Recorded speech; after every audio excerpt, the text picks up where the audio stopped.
you are now witnessing is not a science fiction movie. This is a centrifuge machine located at a secret training base for Russian astronauts, somewhere behind the Iron Curtain.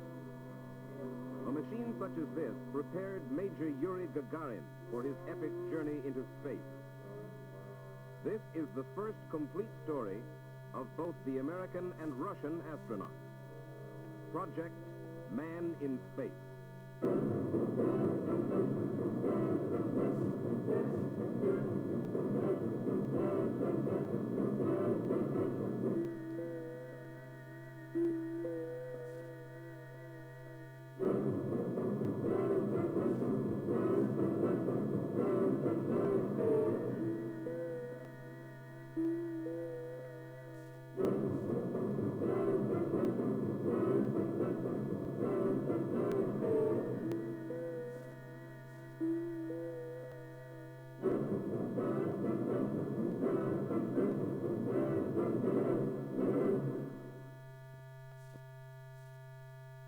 I'm Mike Wallace. Our story is the most extraordinary adventure in the history of mankind. Project Man in Space. You are about to see the spectacular drama of America's space effort and exclusive Soviet films of the Russian astronauts, never before seen in this country by anyone outside the intelligence services. Some of the scenes you will witness may appear to border on fantasy, but space itself is fantastic. More incredible than anything the mind of man can envision.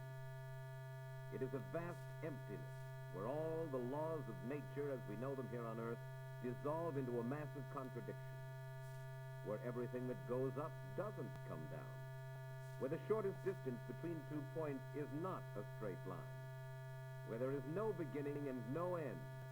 It is a world of the impossible, where everything is possible. Space is a place full of cold and loneliness, and flashing meteors and deadly radiation and mysterious cosmic forces. And yet a number of sane, intelligent human beings are ready and willing to plunge boldly into space and face these awesome dangers.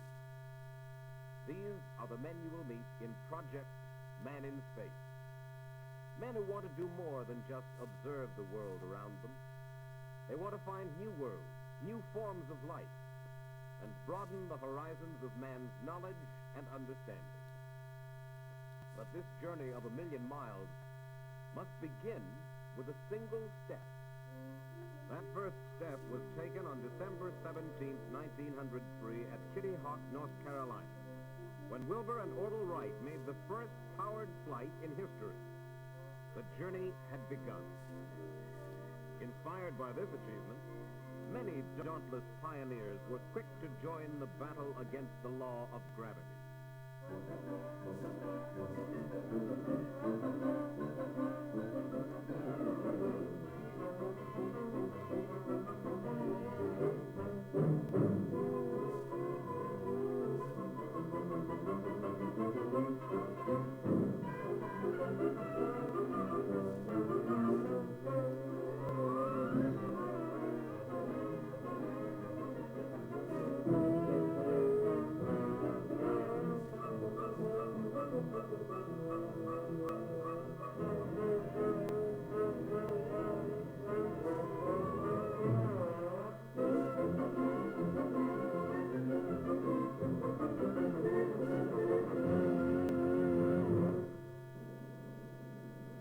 Only a half-century later, aviation has produced the world's most advanced aircraft, the X-15, an experimental space rocket plane. The X-15 is carried aloft under the wing of its mothership, a giant B-52 jet bomber, which will release it into flight under its own power. The X-15 is designed to fly over 4,000 miles an hour and to reach altitudes of over 100 miles. You are witnessing the first powered flight of the X-15. Hearing the voice of test pilot Scott Crossfield as he readies himself to be launched from beneath the wing of the mothership. And it did go over 3,600. All flat, 510 on the tank. Fuse coming on now. First. Right on, left side. Roger. Number 2 on now. 30 seconds,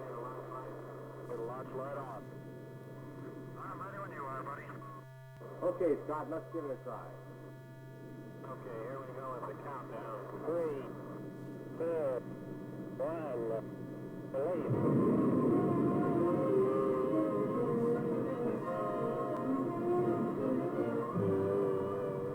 real slow to pick up hydraulic pressure. Got 8 of them going. Roger. Heading uphill at 33,000 feet. Roger. Looks good across the board. And I'm on number 1 and climbing through 35. Looks pretty good here. Up on 50. Level. Okay, good check. I dropped back in one number. Run out. So far, the test flight has been a success. But now, the X-15 becomes a powerless glider. Its fuel is gone, its engines are turned off. Only the wind, the wings, and the skill of pilot Crossfield can safely land the ship. Good deal, buddy. Take it easy. Okay, we're like clear the edge of the lake here. It is coming down, and it looks good. Take it easy, Daddy. Very powerful rudders on this little baby.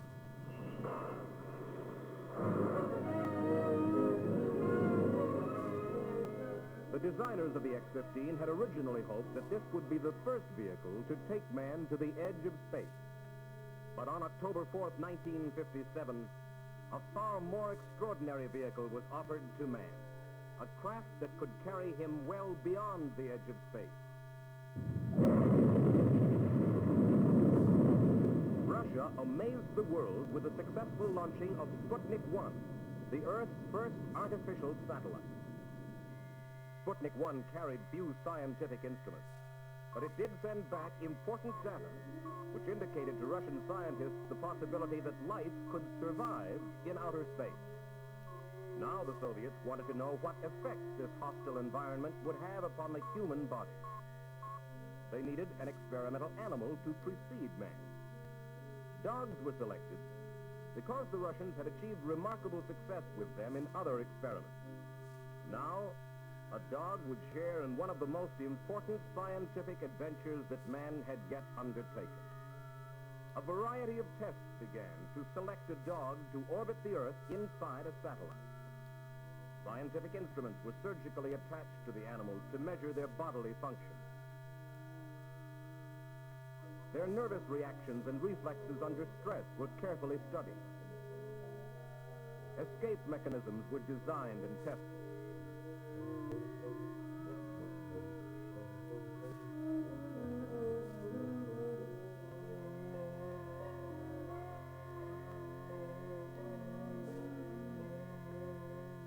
Dogs were placed in a centrifuge, a machine which duplicates the unusual forces of gravity.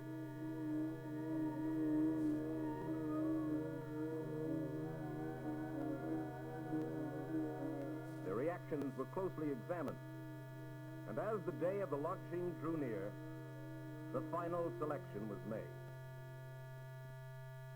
Laika was chosen to go on a journey from which she would never return, because Russian scientists had not yet solved the problem of recovering a satellite from outer space.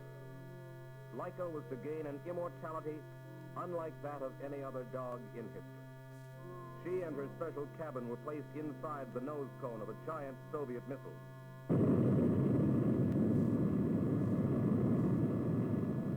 On November 3rd, 1957, Sputnik 2 was launched.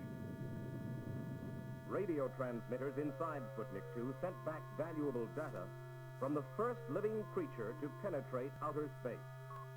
Laika's heartbeat, temperature, and rate of respiration were radioed to Earth and carefully studied.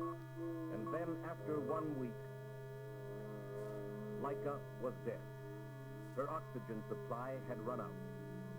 But the information sent back to Earth from Sputnik 2 was vitally important. It proved conclusively that life could survive in space. This is a Soviet astronaut. Shortly after Laika's flight, the Russian man-in-space program began. The same centrifuge that tested Laika was now adapted for human experiments.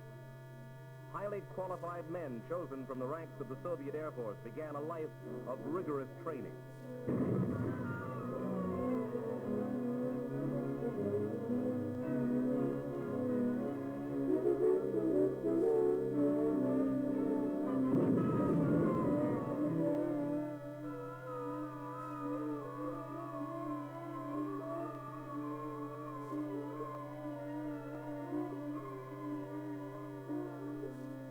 Russian space efforts also continued in other directions.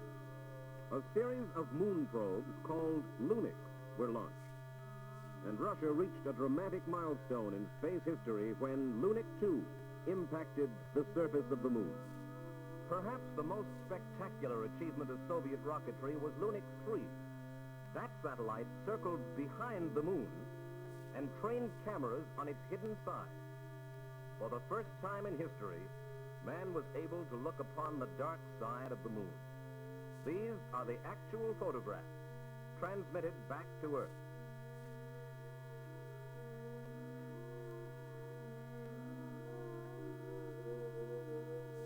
Spurred on by the success of their moon probes, the Russians accelerated their astronaut program. This streamlined centrifuge was designed in East Germany and built in Czechoslovakia. Inside this giant machine rides a Russian astronaut. Technicians in a control room above observe his reactions through a television monitor as they gradually increase the speed of the centrifuge.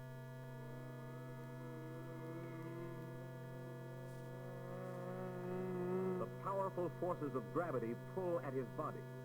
They are G-forces. A single G is the normal force of the Earth's gravity. But now he approaches 7G. His body weighs over 1,000 pounds. How long can his heart continue to pump blood to his brain? How long can he remain conscious?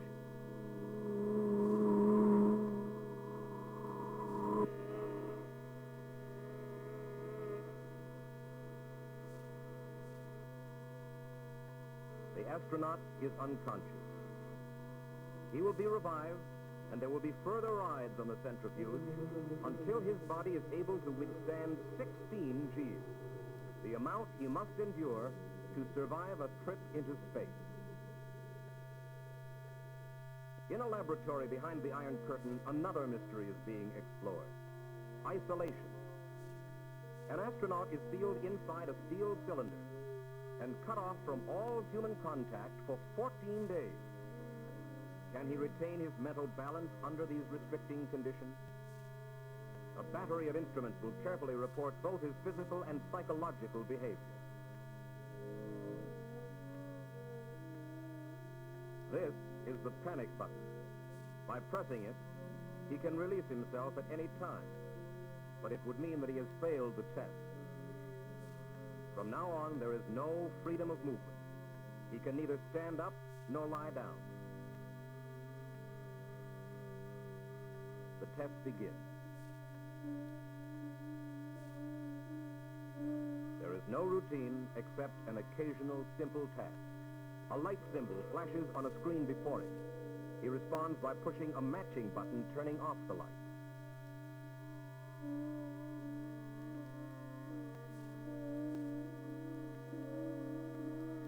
Now he is experiencing the same loneliness and isolation he would feel if he were orbiting in space, high above the Earth.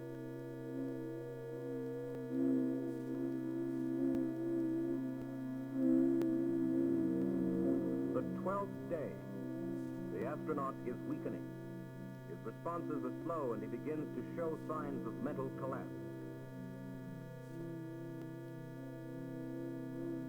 This is a crucial moment in the test.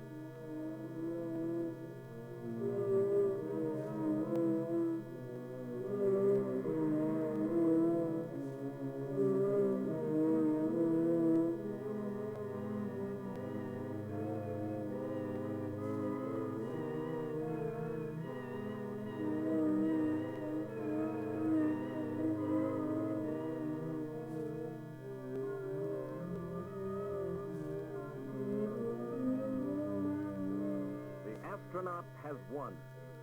He has conquered a force within himself, his own uncertainty and fears.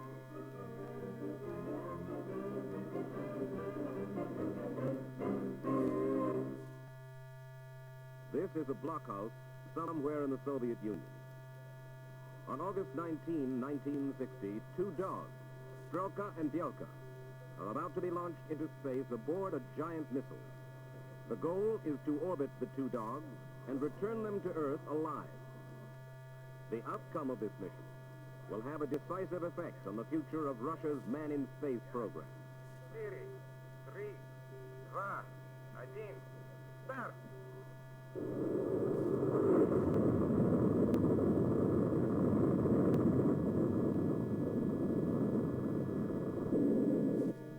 For 25 hours, Strelka and Bielka circle the globe. From a special television camera aboard, their images are transmitted to scientists below. You are actually witnessing, for the first time, the flight of living creatures in outer space.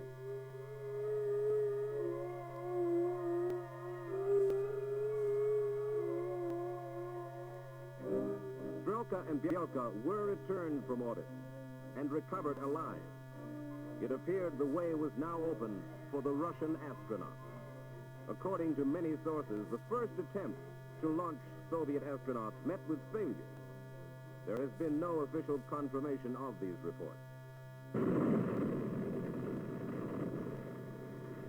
But on April 12, 1961, the Soviet Union climaxed its spectacular space achievement when Major Yuri Alexeyevich Gagarin was launched into orbit around the Earth. You are now listening to the voice of Major Gagarin as he reports from his space capsule.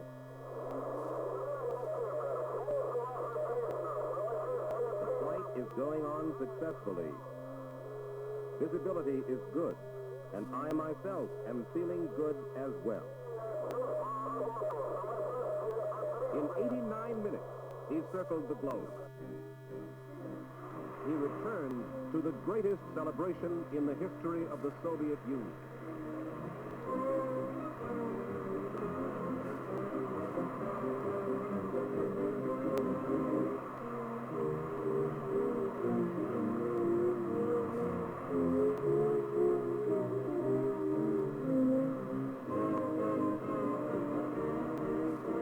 The Wright brothers had taken the first step, and Major Yuri Gagarin had taken the second in man's journey of 1,000,000 miles into space.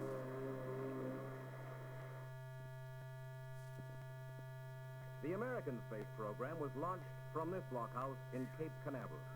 The time was January 31st, 1958, 4 months after the orbiting of the first Sputnik. 2, 1, fire command, fire.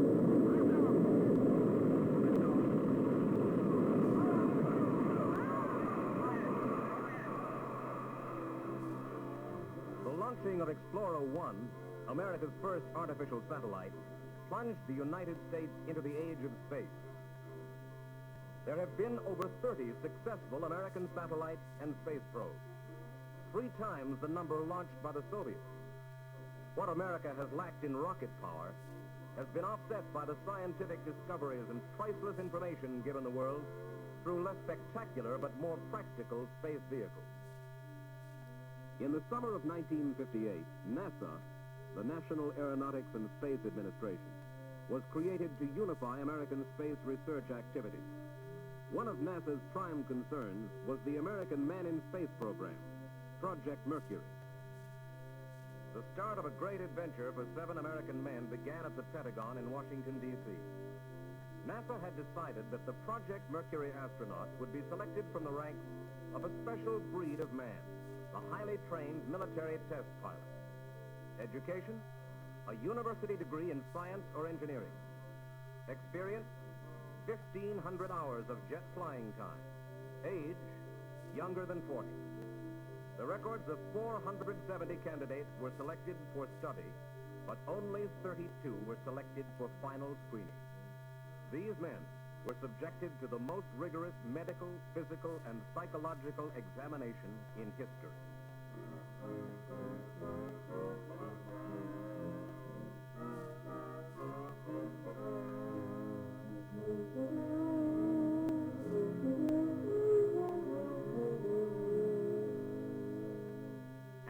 evaluation board composed of experts in the fields of aviation medicine, psychology, and biophysics discussed, debated, analyzed every report, every test. The 32 men were so superbly qualified that the board was forced to concentrate on engineering ability as the final criterion for their selection. On April 9, 1959 in Washington, Dr. T. Keith Glennon, head of NASA, announced the final choice. It's my pleasure to introduce to you, and I consider it a very real honor, gentlemen. From your right, Malcolm S. Carpenter, Leroy G. Cooper, John H. Glenn, Virgil I. Griffin, Walter M. Shura, Alan B. Shepard, Donald K. Slayton. These, ladies and gentlemen, are the nation's Mercury astronauts.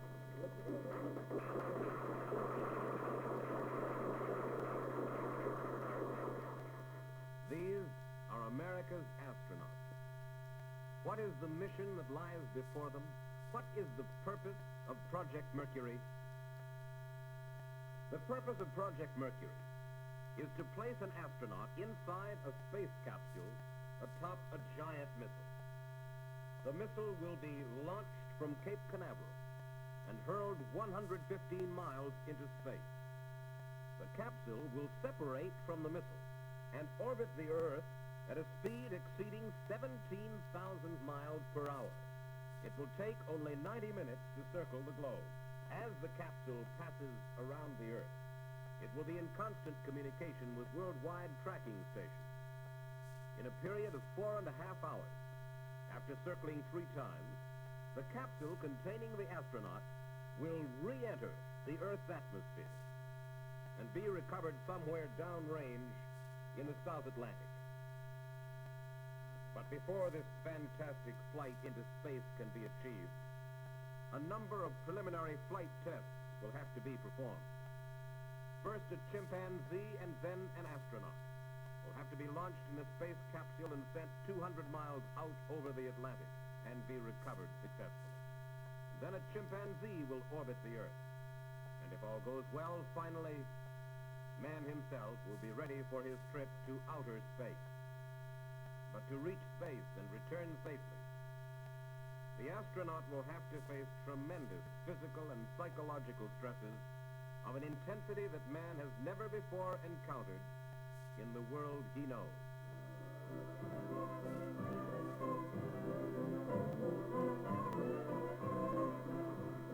All of us have experienced, to a minor degree, some of the same pressures that an astronaut must endure.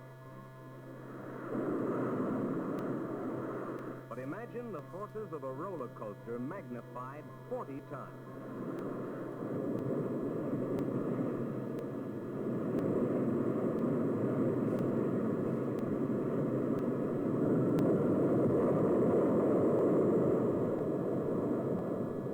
On December 10th, 1954, an Air Force doctor, Colonel John Stapp, subjected himself to the astonishing force of 46 Gs. 46 times the normal force of Earth's gravity, and he lived. Rocket sleds were pushed to even higher and more dangerous speeds with dummies aboard.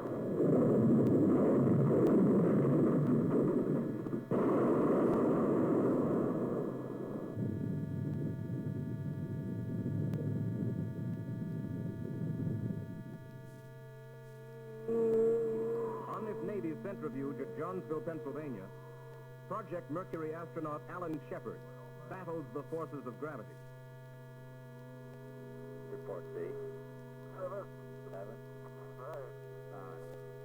11. 11. All right. Run is over.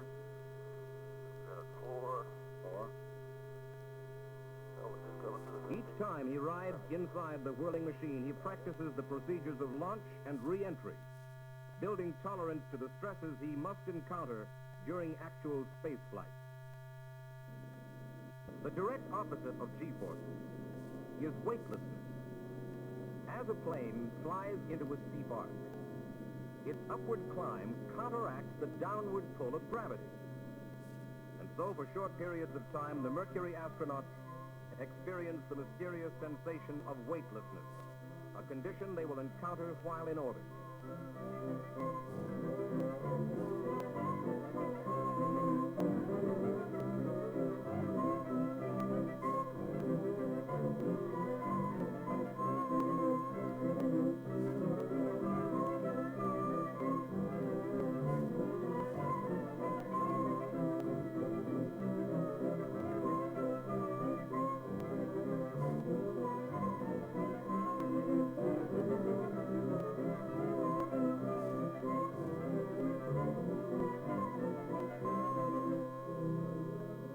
The highest step in the world was taken in August of 1960 by Air Force Captain Joseph Kittinger.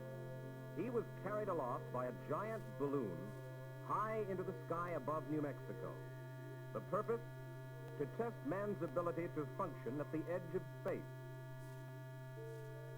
As Kittinger looked about him in this cold and eerie world and radioed back his technical and scientific observations, he added this footnote.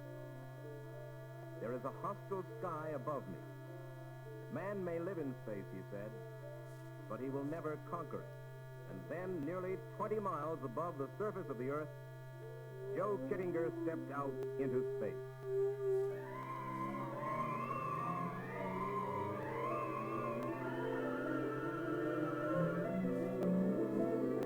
For 8 long and terrifying minutes, he plummeted toward Earth before opening his parachute.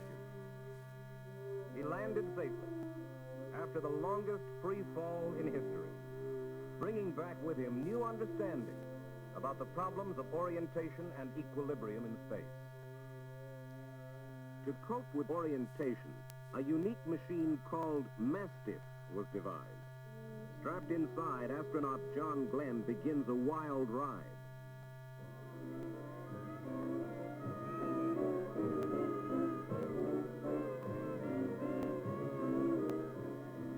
It simulates the dangerous conditions that might occur if his space capsule were to plunge out of control.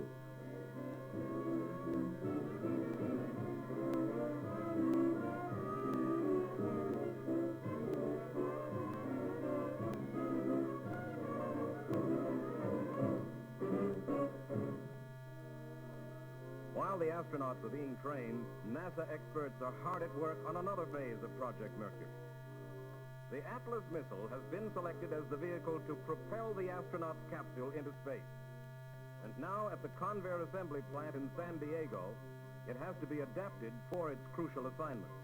The astronauts are there to study and confer during this complex modification for the destiny of one of these men and one of these missiles are inevitably linked together. At the McDonnell Aircraft Corporation in St. Louis, another challenging problem is undertaken by a task force of engineers and scientists. The design and construction of a space capsule for which there is no precedent. A capsule large enough to contain a man, yet small enough to fit atop an Atlas. Because the human body can withstand more G-forces in a prone position, the traditional pilot seat has been abandoned. Instead, a supporting couch has been designed and molded to fit each astronaut. Inside the capsule, all flight controls have been centered in one instrument.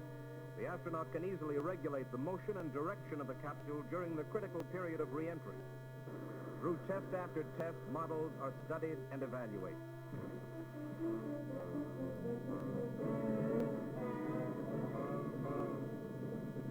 Airdrops of the capsule help to perfect an intricate recovery system.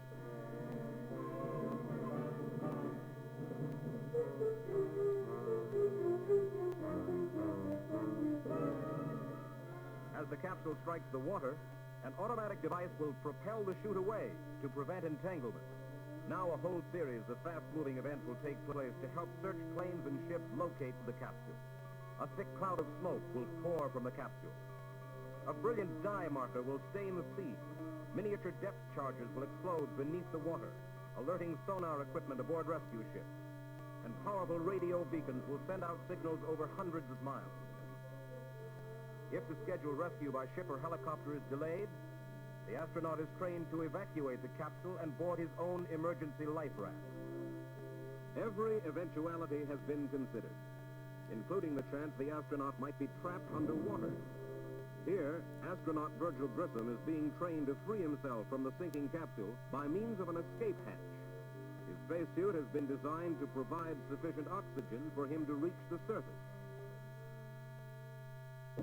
There was one more major problem left to consider. Imagine now that an astronaut is lying in his capsule, riding in the nose cone of this Atlas missile.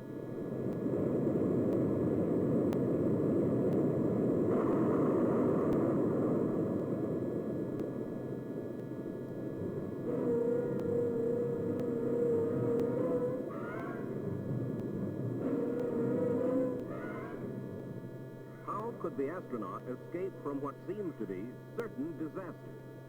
That was the prime concern of NASA engineers, and especially of the astronauts themselves. The Atlas had been modified for maximum safety, but no missile is foolproof. This final problem is solved by an ingenious escape system. 3 small, high-powered rockets are attached to a tower above the capsule. Under emergency conditions, these rockets ignite and swiftly hurl the capsule into the air, far from the exploding missile. The capsule parachute opens, and the astronaut floats down to safety.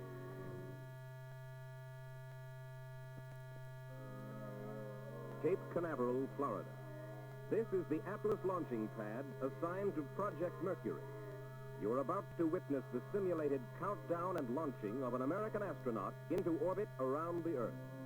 You will follow the step-by-step preparation of the capsule, the missile, and the man. The huge Atlas missile is trucked from Patrick Air Force Base and arrives at Cape Canaveral. Its destination? The Project Mercury launching pad. In the weeks to come, an army of technicians will test and evaluate the vast and complex systems of the Atlas. But now the giant missile is slowly and carefully raised into the massive gantry. At the same time, the space capsule arrives from the McDonnell Assembly Plant in St. Louis.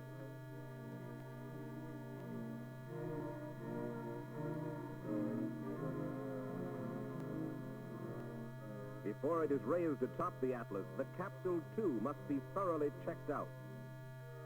Placed inside a sterile chamber, its sensitive instrumentation is subjected to an exhaustive inspection.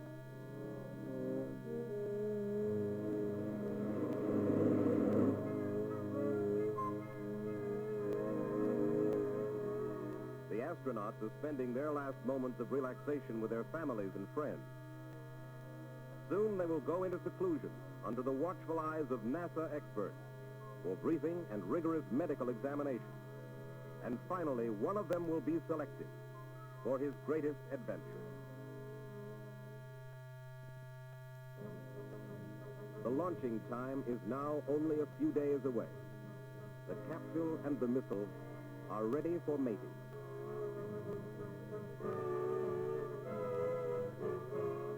Slowly and gently, the capsule is hoisted high up into the gantry.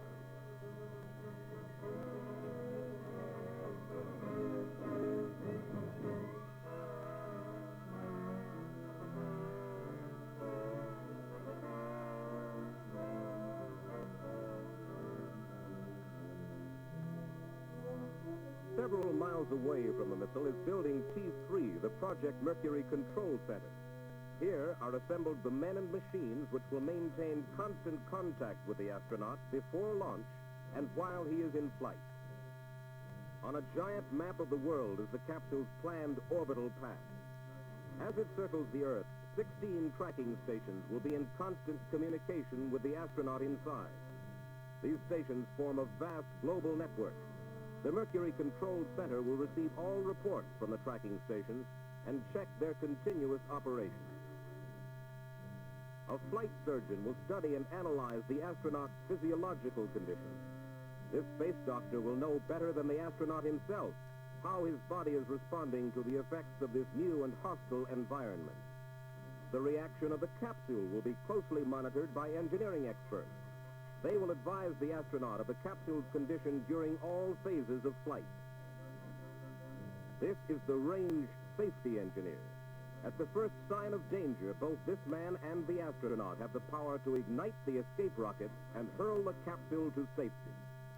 But the overall supervisor of the entire mission is the Mercury flight director. He alone is responsible for the countdown. All final decisions are his. The launching of the missile itself must be carefully coordinated between the many specialists in the Mercury Control Center and the teams of technicians here inside the Atlas blockhouse. Close by the launching pad, these men supervise the complex operations as the Atlas is readied for flight. As the hours pass, each new phase of preparation becomes more crucial and more exacting. It is the night before the launching. The sensitive job of fueling the missile begins. Liquid oxygen is cautiously pumped into the waiting tank.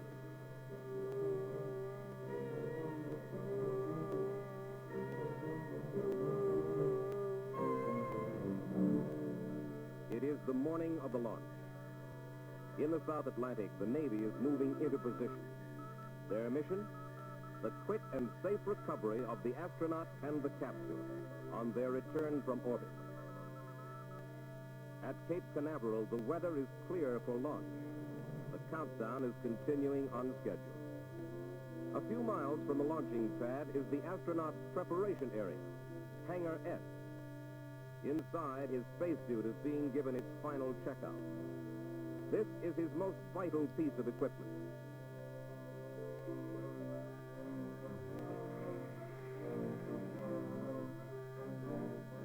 The astronaut has been selected.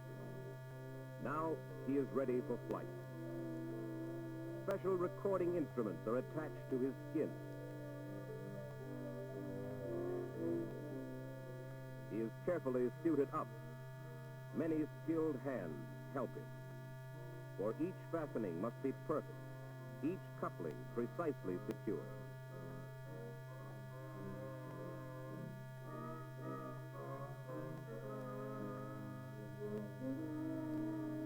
Two and 1/2 hours before firing, he leaves Hangar S. He travels to the launching pad with a crew of technicians inside a special transport van. It moves into position beneath the giant gantry. The tower elevator carries him to the top of the missile. For a moment, all activity stops.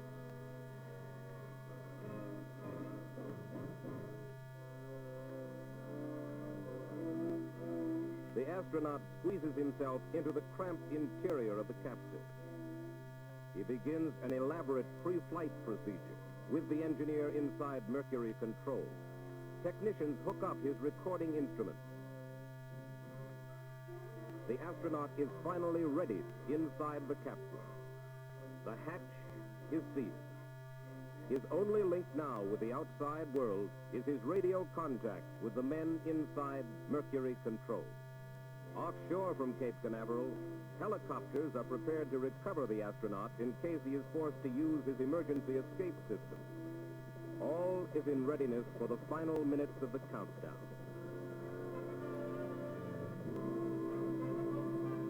It is now X minus 100 minutes. All personnel not conducting tests. Clear the test area.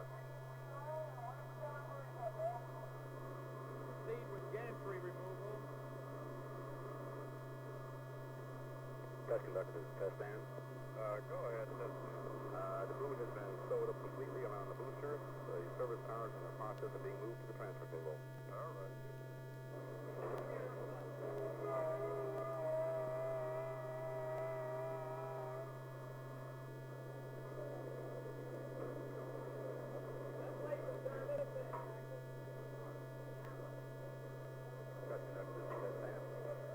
Go ahead, Tim.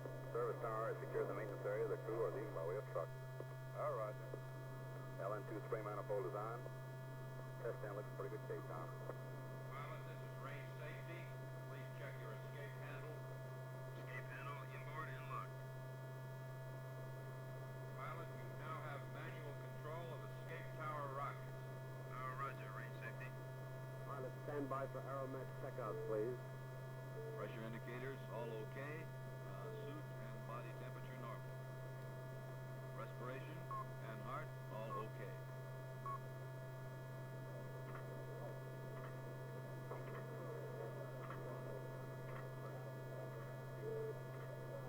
Test conductor, this is RSS. Go ahead, Arthur. We have satisfactorily completed the range safety command test. All right. Test conductor, on further checking, I'm sorry to tell you that system 2 is no-go at this time. Only estimate I could give would be about 30 minutes to try to determine what our problem is. All right. Stand by. Test conductor, telemetering. Go ahead, telemetering. Telemetering also. Thank you.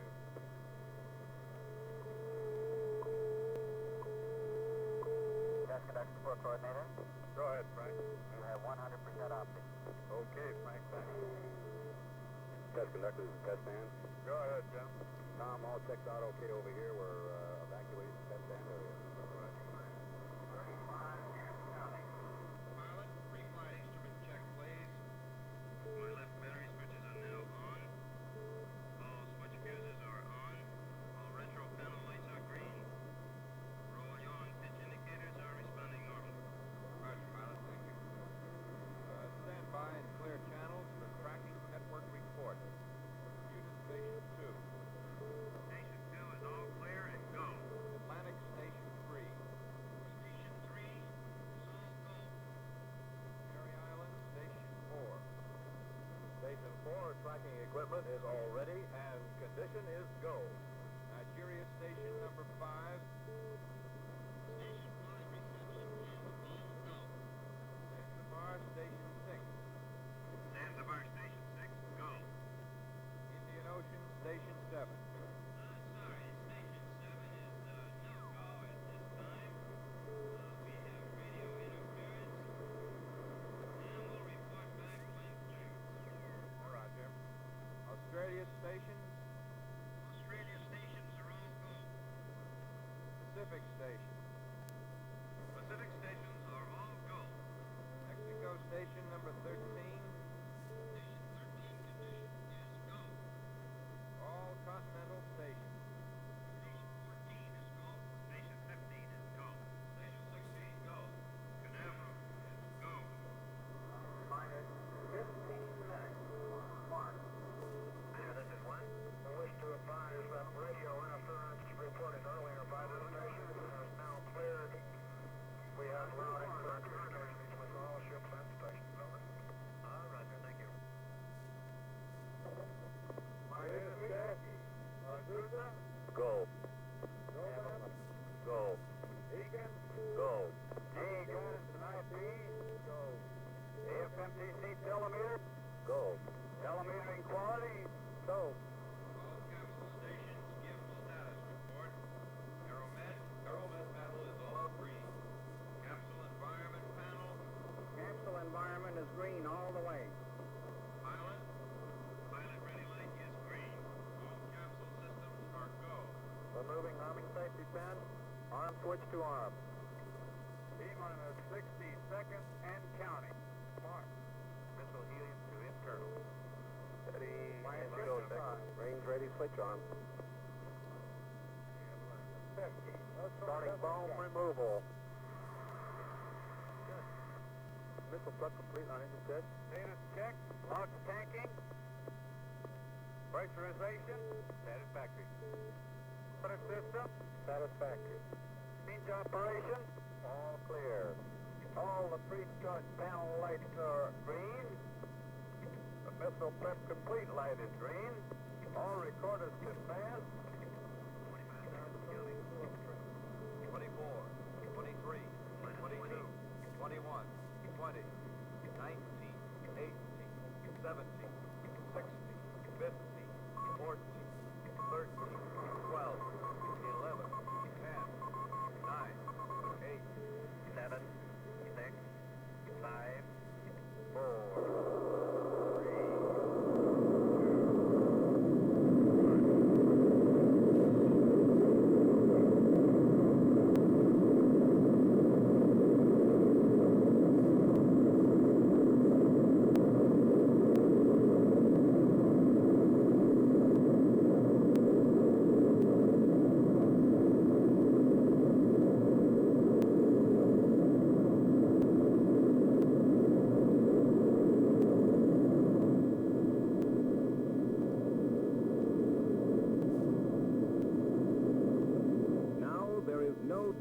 back.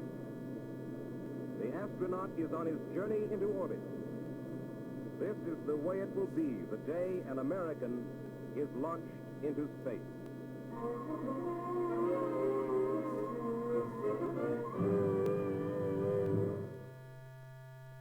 Both the United States and Russia have now sent a man into space. What next?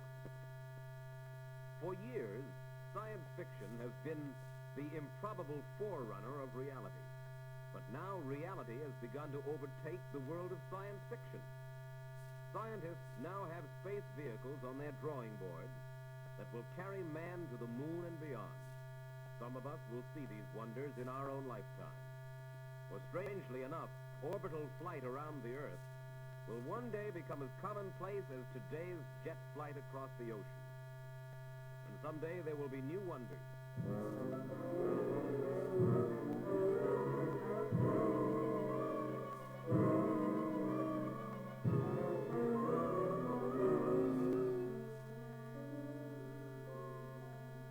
The exclusive films you are now seeing were produced by the Soviet government and give us a fascinating insight into their timetable for the future exploration of space. A timetable that is similar in many details to the plans of the United States. Giant cargo rockets will send material into orbit for construction of permanent space stations. Crews of astronauts will follow for the job of final assembly. Parts prefabricated on Earth will be easily joined together. The space station will take shape as it races around the world at orbital speed. The rotating cylinder will create the sensation of gravity for the travelers inside. An observatory will study weather conditions and transmit accurate forecasts back to Earth.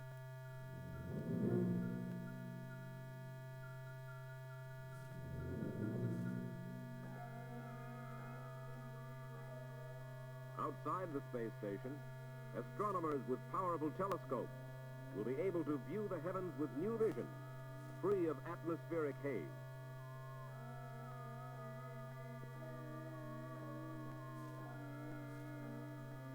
Then the day will come for man's next great adventure in space.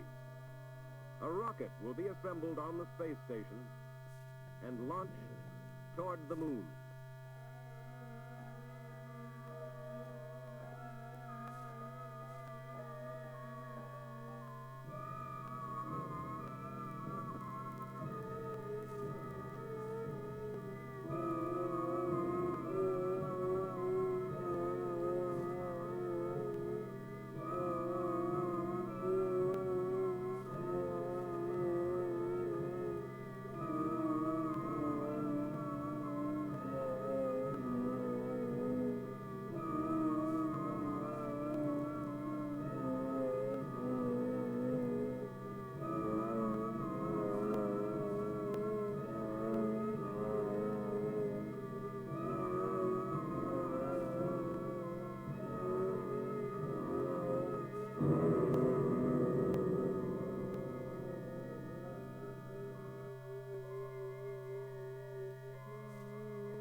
Step man takes is only another beginning on his journey of 1,000,000 miles.